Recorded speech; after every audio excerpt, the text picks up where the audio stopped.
இப்ப கடையில போய் காஃபி வாங்குறீங்கன்னு வச்சுக்கோங்களேன். என்ன பண்ணுவீங்க? கிரெடிட் கார்ட்ல வாங்குவீங்க, இல்லாட்டி காசு குடுத்து வாங்குவீங்க, இல்லாட்டி யுபிஐ குடுத்து வாங்குவீங்க. ஆனா, ஒரு நாடு காஃபி வாங்குறதுக்கு வெப்பன்ஸ் குடுத்துச்சு. அதே நேரத்தில வந்து நெறைய காசும் குடுத்து, காஃபி விளைவிங்கன்னு சொல்லிட்டு திரும்ப வாங்குறதுக்கு வரவே இல்ல அந்த நாடு.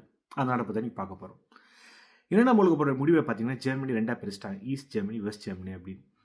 வெஸ்ட் ஜெர்மனி பார்த்தீங்கன்னா வந்து கேபிட்டலிஸ்ட் நாடுகளான யுஎஸும், யுகேயும் வந்து பார்த்துக்கிட்டாங்க நல்லாவே. அதே நேரத்தில பார்த்தீங்கன்னா, ஈஸ்ட் ஜெர்மனி பார்த்தீங்கன்னா, யுஎஸ்எஸ்ஆர்ல மாட்டிக்கிச்சு.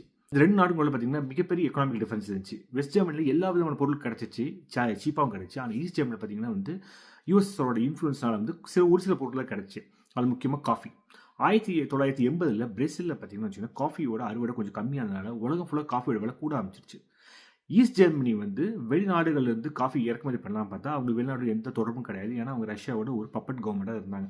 ஆனா என்ன பண்ணாங்க, சரி இது மேல வந்து மக்கள் கடுப்பாயிடுவாங்கன்னு சொல்லி, ஆப்பிரிக்கால இருக்க சில நாடுகள வந்து பேசி, "நான் உங்களுக்கு வெப்பன்ஸ் தரோம். அதுக்கு நீங்க காஃபி தாங்கன்னு" சொல்லி, காஃபிய வாங்கி ஊர்ல குடுக்க ஆரம்பிச்சுட்டாங்க. அவங்களுக்கு தெரியும் இது வந்து தற்காலிகமான ஒரு சொல்யூஷன் தான். இதுக்கு வந்து லாங் டர்மா சொல்யூஷன் யோசிக்கும்போது என்ன பண்ணாங்கன்னா, வியட்நாம் கிட்ட போறாங்க. வியட்நாம்ல பார்த்தீங்கன்னா, அங்க இருக்க மலைத்தோடர்கள் வந்து காஃபி விளைவு ரொம்ப நல்லா இருக்கும்னு சொல்லி என்ன பண்றாங்க, அவங்க பல மில்லியன் டாலர்ஸும் குடுத்து, அதே நேரத்தில வந்து அவங்க மக்கள் வந்து தங்குறதுக்கு ஒரு 10,000 வீடுகள் கட்டி குடுத்து, ஒரு ஹைட்ரோ எலக்ட்ரிக் பிளான்ட் கட்டி குடுத்து, "இந்தாங்கப்பா வச்சுக்கோங்க. இதெல்லாம் வச்சு நீங்க காஃபி விவசாயம் பண்ணுங்க.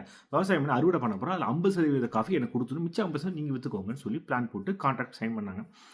ஒரு காஃபி செடியானது வளர்ந்து காஃபி பீன் தர்றதுக்கு அதுக்கு வந்து 8 வருஷம் ஆகும். அந்த 8 வருஷத்துல பார்த்தீங்கன்னு வச்சுக்கோங்களேன், ஈஸ்ட் ஜெர்மனி கலைஞ்சிருச்சு. ஈஸ்ட் ஜெர்மனி, வெஸ்ட் ஜெர்மனி ஒண்ணா சேர்ந்ததுனால இந்த கான்ட்ராக்ட் கேன்சல் ஆயிடுச்சு. வியட்நாம் என்ன பண்றாங்க, 8 வருஷம் கழிச்சு அவங்களால காஃபி விளைவிச்சு உலகத்து 2வது மிகப்பெரிய காஃபி எக்ஸ்போர்ட்டரா மாறுறாங்க.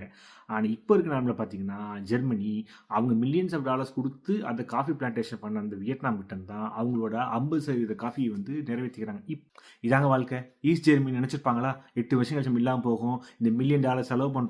கடைசில அந்த காசு குடுத்து வளர்த்த அந்த காஃபி பீன் காஃபியவே நாமளே காசு குடுத்து வாங்க வேண்டிய நிலைமை வரும்னு.